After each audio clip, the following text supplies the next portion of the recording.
بسم اللہ الرحمن الرحیم۔ السلام علیکم ورحمۃ اللہ۔ محترم ناظرین، تمام تعریفیں اللہ ہی کے لیے ہیں جو سب جہانوں کا پروردگار ہے۔ وہی نہایت مہربان، بار بار رحم فرمانے والا ہے۔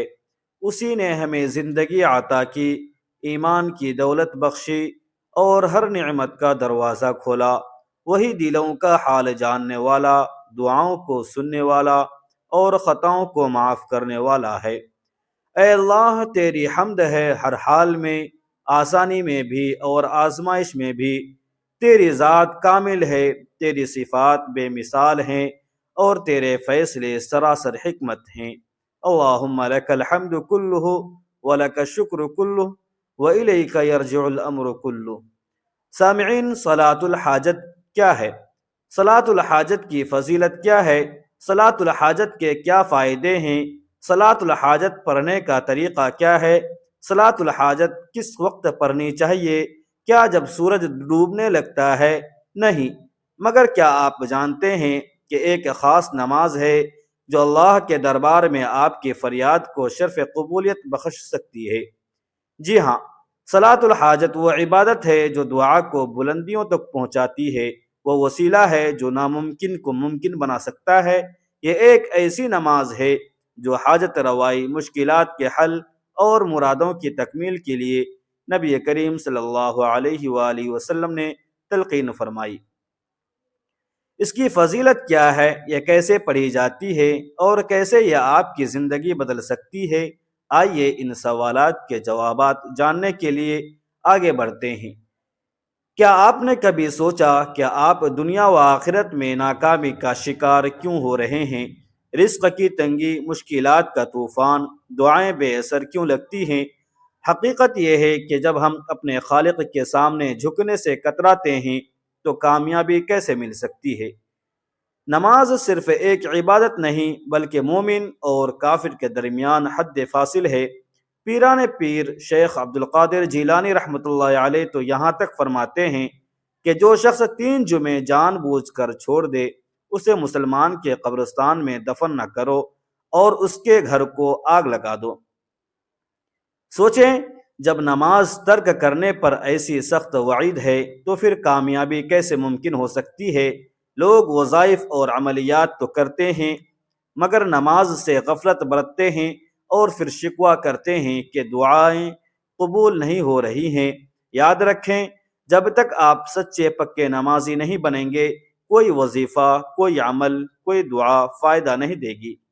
تو کیوں نہ آج ہی سچی توبہ کریں اور نماز کی پابندی کو اپنی زندگی کا لازم حصہ بنا لیں۔ یہی پہلا قدم حقیقی کامیابی کی طرف۔ نماز کی فضیلت اور اس کی رفعت شان کو سمجھنے کے لیے صرف اتنا کافی ہے کہ نماز کے علاوہ جتنی بھی عبادتیں نازل ہوئیں مسلمانوں پر، جن احکام شریعہ کو لازم کیا گیا، جن کی ادائیگی کا انہیں مکلف بنایا گیا، وہ تمام اسی دنیا میں نازل ہوئیں اور حضرت جبرائیل امین کے واسطے سے نازل کیے گئے۔ مگر قربان جائیے نماز کی عظمت اور اس کی برتری پر اندازہ لگائیے کہ نماز کتنی اہم عبادت ہے۔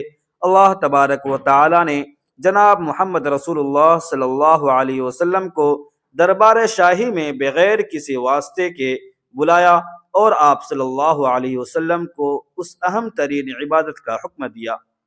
حدیث مبارکہ میں آتا ہے کہ جب بھی کسی کو کوئی حاجت ہو تو وہ وضو کر کے خالص دل سے 2 یا 4 رکعت صلاۃ الحاجت ادا کرے اور پھر اللہ کے حضور عاجزی کے ساتھ دعا کرے، وہ دعا رد نہیں کی جائے گی۔ ترمذی، ابو داؤد۔ نماز ایک ایسا اہم فریضہ اور عظیم الشان تحفہ ہے کہ جسے اللہ تعالیٰ نے وحی کے ذریعے زمین پر نہیں بلکہ نبی کریم صلی اللہ علیہ وسلم کو آسمانوں کی بلندیوں پر بلا کر عطا فرمایا۔ کیا آپ جانتے ہیں کہ کوئی بھی عمل جو نماز کے ذریعے کیا جائے کبھی ناکام نہیں ہوتا، کیونکہ نماز صرف ایک عبادت نہیں بلکہ وہ ذریعہ ہے جو بندے کو براہ راست اللہ سبحانہ و تعالیٰ کے دربار تک پہنچا دیتا ہے۔ جب کوئی شخص نماز میں سجدے میں جا کر اپنے رب سے فریاد کرتا ہے تو یہ ممکن ہے ہی نہیں کہ اس کی دعا رد کر دی جائے۔ جو صلاۃ الحاجت نماز کے ذریعے مانگی جائے وہ یا تو فوراً قبول ہو جاتی ہے یا پھر اس کے بدلے میں کوئی بڑی مصیبت ٹل جاتی ہے یا آخرت میں بہترین انعام کی صورت میں محفوظ کر دی جاتی ہے۔ اللہ سبحانہ و تعالی فرماتے ہیں، سجدہ کرو اور قریب ہو جاؤ۔ جب بندہ نماز کے ذریعے کوئی وظیفہ یا عمل کرتا ہے تو اللہ اس سے راضی ہو جاتا ہے، اور جب اللہ راضی ہو جائے تو دنیا کی کوئی طاقت اس کی کامیابی کو روک نہیں سکتی۔ بس شرط یہ ہے کہ سچے دل سے اس کو انجام دیں۔ آپ کسی کام کو پورا کرنے کی کوشش کرتے ہیں مگر آخری لمحے میں وہ بگڑ جاتا ہے۔ کبھی کوئی ایسی حاجت دل میں ہوتی ہے جو پوری ہونے کا نام ہی نہیں لیتی، یا پھر آپ کسی مقصد کو حاصل کرنے کے لیے ہر ممکن کوشش کرتے ہیں مگر نامعلوم رکاوٹیں آن پڑتی ہیں۔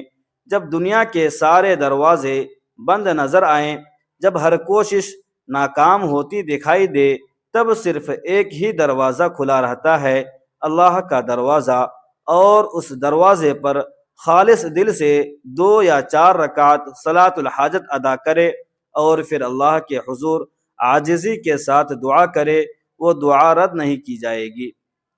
یہ نماز اللہ سے اپنے مقصد کو حاصل کرنے کا ایک بہترین وسیلہ ہے۔ بہت سے لوگ ایسے ہیں جو بار بار کوشش کے باوجود کاروبار میں ترقی نہیں کر پاتے، اچھی نوکری نہیں ملتی، شادی میں رکاوٹیں آتی ہیں، قرض نہیں اترتا، گھر میں سکون نہیں ہوتا، لیکن جب وہ صلاۃ الحاجت کا مستقل عمل شروع کرتے ہیں تو اللہ سبحانہ و تعالی ان کی مشکل کو آسانیوں میں بدل دیتے ہیں۔ صلاۃ الحاجت کو اپنی زندگی کا حصہ بنائیں، پھر دیکھیں کہ کیسے ناممکن ممکن بنتا ہے، کیسے رکی ہوئی دعائیں پوری ہوتی ہیں اور کیسے مشکلات آسانیوں میں بدل جاتی ہیں۔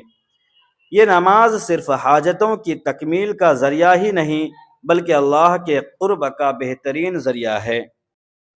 جب بندہ سچے دل سے اس نماز کو ادا کرتا ہے تو اللہ اس کی سن لیتا ہے، اور وہ کام جو کبھی مکمل نہیں ہو رہا تھا اچانک آسانی سے ہو جاتا ہے۔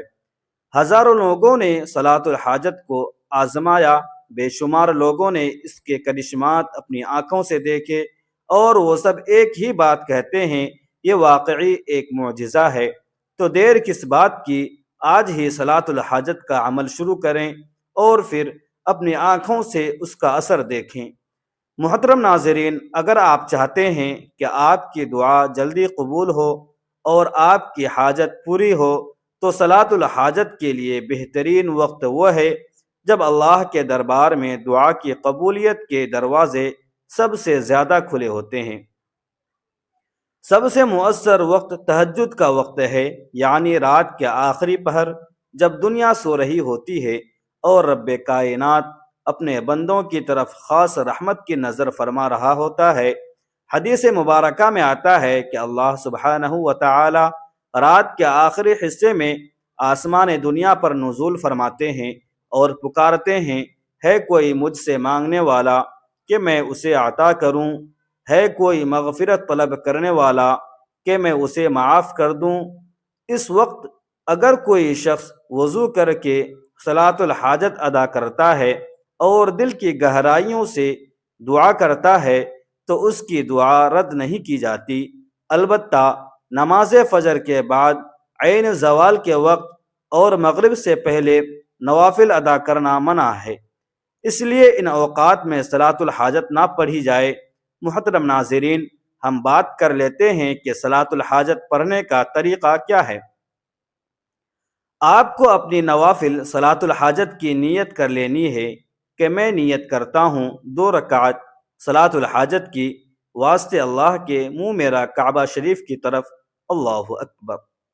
تو اس طرح اپنی نیت کر لیں۔ آپ کو پہلی رکعت میں سورہ فاتحہ یعنی الحمدللہ پڑھ لینے کے بعد 50 مرتبہ سورہ اخلاص پڑھ لیں اور پھر رکوع اور سجدہ کرنا۔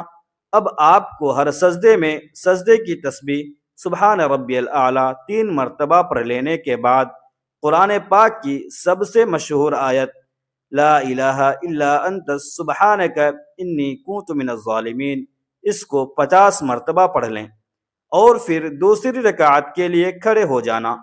اب دوسری رکعت میں بھی آپ کو پہلی رکعت کی طرح سورہ فاتحہ کے بعد 50 مرتبہ سورہ اخلاص پڑھ لیں گے، اور پھر دوسری رکعت کے دونوں سجدوں میں سبحان ربی الاعلیٰ 3 مرتبہ پڑھ لینے کے بعد آیت کریمہ لا الہ الا انت سبحانک انی کنت من الظالمین، اس کو 50 مرتبہ پڑھ لیں۔ یعنی اب اس نماز میں کل ملا کر 100 مرتبہ سورہ اخلاص پڑھیں گے، اور 200 مرتبہ آیت کریمہ لا الہ الا انت سبحانک انی کنت من الظالمین کو پڑھ لیں۔ جب آپ صلاۃ الحاجت کی 2 رکعات ادا کر چکیں تو یہی وہ لمحہ ہوتا ہے جب اللہ کے دربار میں اپنی حاجت پیش کرنی ہے، اور یہ عام دعا نہیں ہونی چاہیے، یہ وہ دعا ہونی چاہیے جو دل کی گہرائیوں سے نکلے، جس میں آنکھوں کے آنسو گواہی دیں کہ آپ کی فریاد حقیقی ہے، جس میں دل کی سچائی اور اللہ پر کامل بھروسہ چھلکے۔ دونوں ہاتھوں کو بلند کریں، اپنے گناہوں کا اعتراف کریں، اللہ کے سامنے بالکل اس طرح جھک جائیں جیسے کوئی بے سہارا غلام اپنے آقا کے سامنے گڑ گڑاتا ہے، اپنے رب کو اس کے اسماء حسنہ کا واسطہ دے کر پکاریں، اس کی رحمت، اس کی مغفرت، اس کی قدرت کا واسطہ دے کر۔ جب اللہ سبحانہ و تعالی اپنے بندے کی گریہ و زاری کو دیکھ کر اس کی تقدیر بدل دیتا ہے، جب ناممکن راستے کھلنے لگتے ہیں، جب دروازے خود بخود کھٹکھٹانے لگتے ہیں، اور بندہ خود حیران رہ جاتا ہے کہ کیسے اس کی مشکلات پل بھر میں آسان ہو گئیں، جب آپ سچے دل سے دعا کریں گے، رو رو کر اللہ کے حضور التجا کریں گے، تو یقین رکھیں کہ اس کا اثر فوراً ظاہر ہونے لگے گا۔ شاید اسی لمحے آپ کو دل کی گہرائیوں میں ایک سکون محسوس ہو، شاید کسی ایسے ذریعے سے مدد آئے جہاں سے کبھی توقع نہ تھی، شاید آپ کی مشکلات دھیرے دھیرے ختم ہونے لگیں، اور وہ کام جو بار بار رکاوٹوں کا شکار ہو رہا تھا اچانک آسانی سے ہو جائے۔ یہ وہ معجزہ ہے جو ہر اس شخص نے اپنی آنکھوں سے دیکھا ہے جس نے مکمل یقین اور عاجزی کے ساتھ صلاۃ الحاجت ادا کی۔ حدیث میں ہے کہ اللہ تعالی اپنے بندے کے قریب ترین ہوتا ہے جب وہ سجدے میں ہوتا ہے، اور جب بندہ اس کی بارگاہ میں جھک کر مانگتا ہے تو اللہ اس کے ہاتھوں کو خالی نہیں لوٹاتا۔ آپ بس ایک بار آزما کر دیکھیں، اپنی مشکلات کو اللہ کے حوالے کر دیں، اپنی دعاؤں کو نماز کے وسیلے سے اللہ تک پہنچائیں، پھر دیکھیں کہ آپ کی فریادیں کیسے برآنا شروع ہو جاتی ہیں، آپ کے دل کی مرادیں کیسے پوری ہوتی ہیں، اور اللہ کی مدد کیسے آپ کے ہر رکے ہوئے کام کو آسان بنا دیتی ہے۔ ناظرین، اللہ تعالیٰ سے دعا ہے کہ اللہ تعالیٰ ہم سب کو دین کی بات سننے، سمجھنے اور اس پر عمل کی توفیق عطا فرمائے۔ اللہ تعالیٰ میرا سنانا اور آپ کا سننا اپنے پاک بارگاہ میں قبول و منظور فرمائے۔ دوستو، اللہ تعالیٰ سے دعا ہے کہ اللہ تعالیٰ ہم سب کو 5 وقت کی نماز با جماعت ادا کرنے کی توفیق عطا فرمائے۔ اللہ تعالیٰ ہم سب کو دین کی سمجھ عطا فرمائے، نبی کی سنت پر عمل کرنے کی توفیق عطا فرمائے۔ اللہ تعالیٰ ہم سب کو تہجد کی نماز، اشراق، چاشت، اوابین اور صلاۃ الحاجت کی نماز کو ادا کرنے کی توفیق عطا فرمائے۔ اللہ تعالیٰ ہم سب کو دین دگنی رات چوگنی ترقیات سے نوازے۔ اللہ تعالیٰ ہم سب کو روز محشر میں عرش کا سایہ نصیب فرمائے۔ ناظرین، اگر آپ کو اس طرح کی مزید ویڈیوز سننا اور دیکھنا پسند ہو تو ویڈیو کو لائک کر دیجیے اور اپنے دوستوں تک ضرور شیئر کر دیجیے، اور اگر آپ ہمارے چینل میں نئے ہیں تو چینل کو سبسکرائب کر دیجیے۔